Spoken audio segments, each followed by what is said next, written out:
Have you ever sat with your phone in your hand, staring at a message from your child that begins with something like, "Hi Mom, hope you're doing well." And even before finishing it, you already know what's coming next.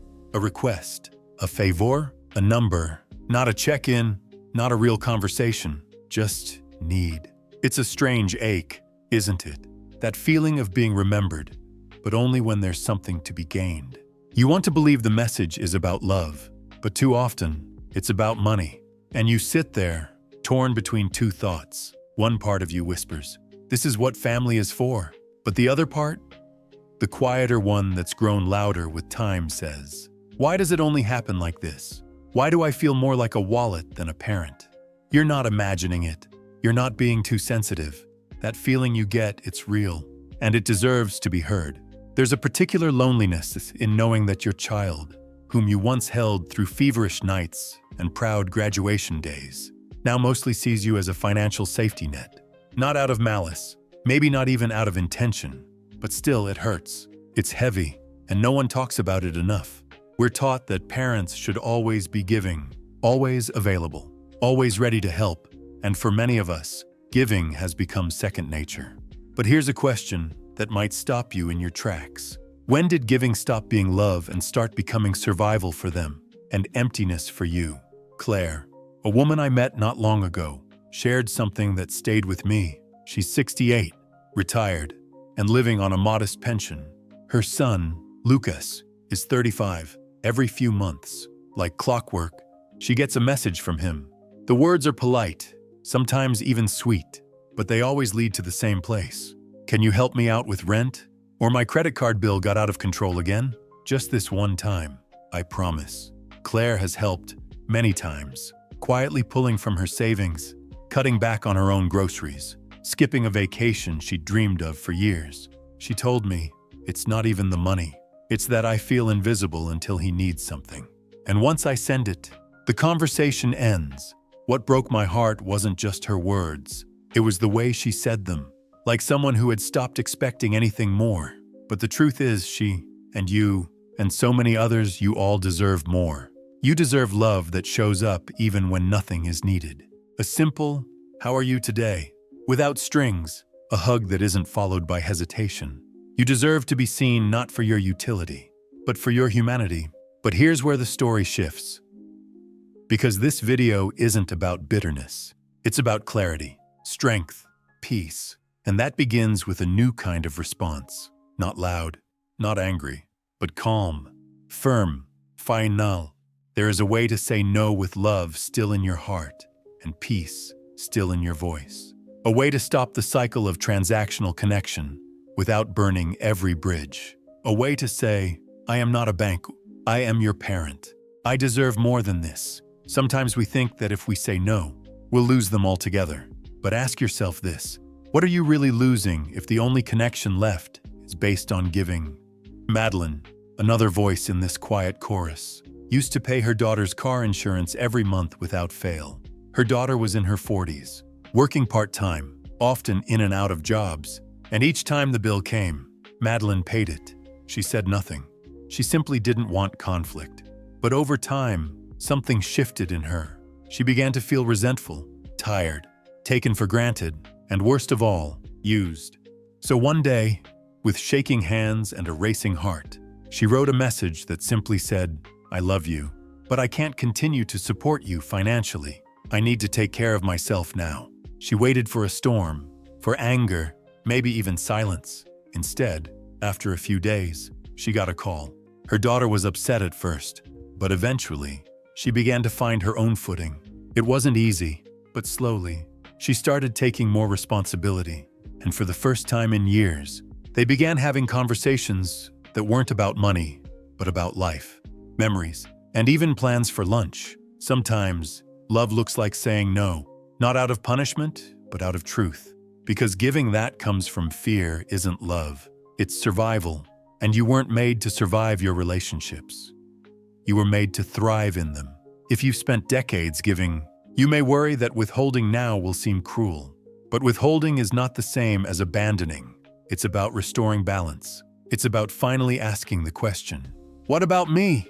Not in a selfish way, but in a sacred way, because your well-being matters, your future matters, your dignity matters. And yes, your money matters too, especially when you're living on a fixed income, especially when you've already worked a lifetime, especially when that money is the difference between comfort and hardship in your later years. You are allowed to say, "No, I can't do this anymore." You are allowed to protect your peace without apology. You are allowed to ask for more, not in dollars, but in respect. And if your children truly love you, they will learn to meet you there. It may take time. It may not be easy. But that moment, the one where you finally honor your own limits, is the beginning of something new, something more honest, more whole, more you. There's a deep kind of fatigue that sets in when you're always the one expected to rescue. Not just once, not just in a time of true need, but over and over again, until your love starts to feel like a transaction, until your support becomes a quiet source of resentment you're ashamed to admit. And if you've ever found yourself lying awake at night, replaying conversations, wondering if saying yes one more time will finally earn their appreciation, please know this. You're not weak for having wanted to help. You're not foolish for hoping your generosity might lead to closeness. You were simply acting from love. But love, to be healthy, must be mutual. It must breathe both ways. You see, many of us, especially in our generation, were taught that being a good parent meant giving without limit. We believed that sacrifice was the highest form of love, and for a time, maybe it was, when they were small, when they depended on you for everything, when your role was to protect, provide, and persevere. But that season has passed, and what once was an act of nurturing has, in many cases, quietly turned into a pattern of enabling. That shift is subtle, almost invisible. It doesn't announce itself. It just settles into the cracks of daily life. A phone call here, a request there. Just this once, they say, and you believe them because you want to, because the idea of turning them away feels colder than you're ready to be. But over time, it adds up. The asks become expectations, the help becomes habit, and the respect, that starts to fade. Not because they're cruel, but because people often don't realize when they're crossing a line until you show them where it is. Lily, a kind and quietly strong woman in her early 70s, spent years bailing out her son Noah, late rent, utility bills, even parking tickets. She never told anyone, not even her closest friends. She didn't want to be judged. She told herself, he's just going through a rough patch. But the rough patch stretched on for over a decade. What hurt the most wasn't the money. It was the silence afterward. No thank you, no check-in, just disappearance until the next crisis. One day, Lily looked at her savings and realized she had less than she thought. Retirement, which she'd imagined as peaceful, had started to feel precarious. And in that moment of quiet clarity, she finally asked herself the question she'd been avoiding. What would happen to me if I needed help? The answer shook her. She didn't know, because she had never asked for anything. And in her giving, she had taught her son that her needs didn't exist. So she made a decision, not with anger, but with resolve. The next time Noah asked for help, she told him, I love you, I want the best for you, but I can't keep doing this. It's time you stand on your own feet. He pushed back. He was upset, accused her of not caring. But Lily didn't waver. She stayed calm. She repeated her truth. And something amazing happened. The relationship didn't end. It evolved. At first, it was tense. He pulled away. But months later, he began calling again, not for money, but for conversation. Their talks became lighter, more equal. And for the first time in years, Lily didn't feel used. She felt respected. Boundaries are not walls. They are doors. Doors you choose to open with intention. And that's the heart of this message. You're not closing off love when you say no to being used. You're inviting in a new kind of love, one built on mutual respect, not dependency. Too often, we avoid conflict in the name of keeping peace. But peace that comes at the cost of your dignity is not peace, it's quiet suffering. And you don't need to suffer to be loved. What if you began to believe that? What if you started responding not from guilt, but from clarity? When the message comes, I need help. Can you send something? It's just this once. What if you took a breath, checked in with your heart, and responded not with apology, but with calm. Something like, I understand you're in a tough spot. I've helped before, but I can't continue. I need to prioritize my own well-being now. You don't need to defend. You don't need to list your expenses or explain your choices in detail. You simply need to stand in your truth and let it be enough. Nathan, who had long supported his daughter's business dreams, came to this realization in a moment of quiet. He had emptied his savings account to help fund her latest project, one that, like the others, fizzled out without much follow-up. When he called to check in, she was too busy to talk.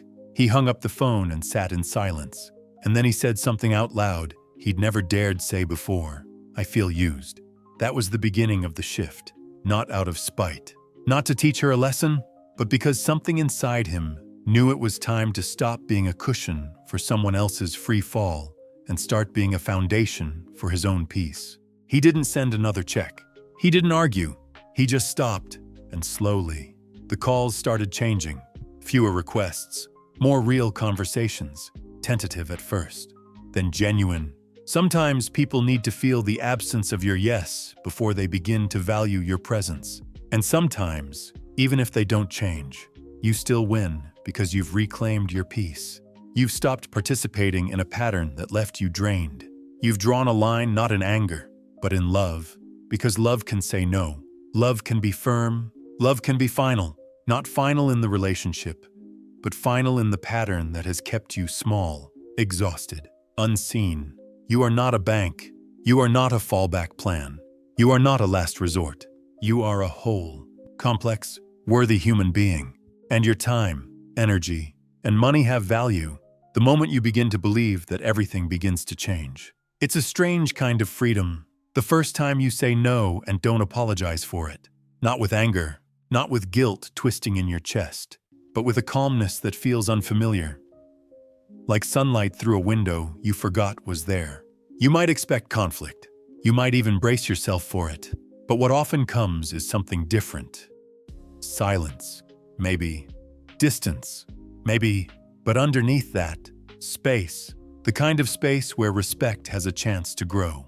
Because when you stop responding from fear of losing their affection, fear of seeming cold, you begin responding from strength. And people notice, not always right away, and not always with gratitude, but they notice. Take Abigail, for example, a retired accountant, who once joked that she should open her own loan office because her 2 sons were regular customers. They didn't mean to take advantage. She believed life was just hard, and she had the resources, so she gave over and over, quietly, without protest. But deep down, she was tired. And even worse, she felt unseen. The boys never asked how she was doing. They never stopped by unless it was tax season or a job fell through. One day, after wiring money to cover yet another emergency, Abigail sat down with her cup of tea and whispered to herself, "This isn't love, this is leverage." And with that truth, something opened in her. She didn't confront them with anger. She simply stopped participating. The next time her oldest son called, she listened kindly, then said, "I've helped when I could, but I can't anymore. I need to take care of myself now." There was a long pause, some fumbling, a bit of disbelief, but she stayed firm, gentle, but unshakable. The calls slowed for a while, but when they resumed, they sounded different, not transactional, not desperate, just conversations. It was almost like he had to rediscover who she was beyond the giving. That's what happens when you step out of the role you've been typecast into, when you stop being the fixer, the saver, the one who always says yes. People begin to see you more clearly, not just for what you give, but for who you are. And more importantly, you begin to see yourself again. You remember that you are more than what you provide. You start filling your days with choices that reflect your worth, not your worry. And slowly, your peace returns, not because the world suddenly respects you more, but because you've started to respect yourself differently. Lucas, a gentle and private man in his 70s, once shared something profound with me. He said, "I used to think that saying yes made me a good father. Now I see that teaching my kids how to stand on their own, that's the greater gift." He hadn't stopped loving his children, far from it, but he had stopped rescuing them from every misstep. He had learned to offer support in ways that didn't cost him his savings or his self-respect. He began offering wisdom instead of money. He began asking more questions, rather than offering instant solutions. And what surprised him most was how his kids responded, not with anger, but with growth. It took time, but they began making better choices. They began turning inward instead of always reaching outward. And for the first time in years, Lucas felt like a father again, not a financial plan. You see, when we stop giving what we don't truly want to give, we start creating the space for what we do want. Connection, honesty, presence. And when that kind of relationship begins to bloom, it's not fragile. It doesn't depend on money or favors. It stands on something much deeper. But even if that shift doesn't come, if your children never change, if they continue to see you only in terms of what you can provide, you still have power. You still have peace within reach. Because peace is not something they give you. It's something you build, brick by brick, boundary by boundary. It begins in small moments, when you choose not to reply right away, when you pause before saying yes, when you take a breath and say, "Let me think about it," instead of rushing to fix everything. Each of those choices is a declaration, not of war, but of worth. You don't need to raise your voice. You don't need to explain your finances or justify your exhaustion. You only need to stand in your light. And when you do, something soft begins to return to you. Something that may have been missing for a long time. Joy, not the loud, extravagant kind, but the quiet joy of waking up without dread, of looking at your bank account and knowing it's safe, of spending a Sunday morning doing what you love, not because there was no crisis, but because you no longer respond to every crisis like it's your own. That's the gift of reclaiming your power. You don't just protect your money, you protect your energy, your time, your peace. And when you do that, something beautiful happens, even if no one notices at first. You begin to feel whole again, not because your children changed, but because you did. You stopped expecting them to fill the emptiness, and you started filling it with your own presence, with walks in the park, with slow meals, with laughter that isn't interrupted by anxiety, with conversations that aren't laced with fear. You stopped being the emergency line and started becoming your own steady heartbeat. So if you've ever wondered whether it's too late to change the pattern, let me tell you, no, it's not. If you're breathing, it's not too late. You can still say no. You can still stand tall. You can still live the rest of your life, not as someone to be used, but as someone to be cherished. And the first person who must cherish you is you. You don't need to be loud to be heard. You only need to be clear. And when your clarity becomes your compass, you'll find your way back to yourself, no matter how far you've wandered. If you've stayed with me this far, thank you. That tells me something about you, not just that you're listening, but that your heart is still open, still searching, still ready to grow. Even after everything life has asked you to carry, there is something so deeply courageous about looking at old patterns and saying, no more, especially when those patterns have been tied to love, especially when they involve your own children. But here's the truth I want to leave with you. The moment you begin to respond, not from fear or guilt, but from clarity, is the moment your life starts to feel like your own again. And maybe, just maybe, your relationships begin to shift too. Not because you pushed, not because you demanded, but because you changed the way you show up. No more bending to be seen. No more buying connection with silent sacrifices. No more shrinking your needs to protect their comfort. You are not here to fund someone else's chaos at the cost of your own peace. You are not here to be the emergency exit in someone else's poorly built life. You are here for joy, for stillness, for late mornings with coffee in your favorite mug, for friendships that make you laugh until your sides ache, for dignity, for simplicity, for meaning that has nothing to do with your children's approval. You are allowed to protect that, fiercely, if needed, quietly, always. So the next time your phone buzzes with another message that looks like love but sounds like a transaction, take a moment, breathe, ask yourself what your peace is worth, and respond with truth, not anger, not shame, just truth. Maybe it sounds like, I've helped where I could, but I can't anymore. Maybe it's, my finances are private. I hope you understand. Or simply, I need to focus on myself right now. You don't need to explain beyond that. You don't owe anyone a spreadsheet of your limits. You don't need their understanding to validate your boundary. You only need to stand in it. And here's something else I hope you know. Even if they pull away when you set that boundary, even if they don't thank you, or call, or understand you are still worthy of love, their behavior doesn't shrink your value. They might come around, or they might not. But your peace cannot be dependent on someone else's reaction, because peace that waits for permission isn't peace. It's captivity. You have lived too long, survived too much, and grown too wise to live like that anymore. This next chapter of your life, it can be different. It can be simpler, stronger, softer, even not because everyone around you changed, but because you changed what you allow into your sacred space. If your child comes to you someday, not for money, but for conversation, for guidance, for a visit without strings attached, I hope you welcome that moment with grace. But until then, I hope you continue to welcome yourself with that same grace and every single day, because you matter. Not because of what you give, not because of how available you are, but simply because you exist. And now, if you feel ready, I want to ask you something, gently. Honestly, has this been your story? Have you felt the sting of being remembered only when money is needed? Have you found the courage to draw a line, or are you still trying to find your way there? I want you to know this is a space where your voice matters. You don't have to be poetic. You don't have to be perfect. Just real. Share your story in the comments if you feel moved, because your experience might be the very thing that helps someone else find their voice too. And if this message touched something in you, if it made you feel seen in a way you haven't in a long time, I'd love for us to stay connected.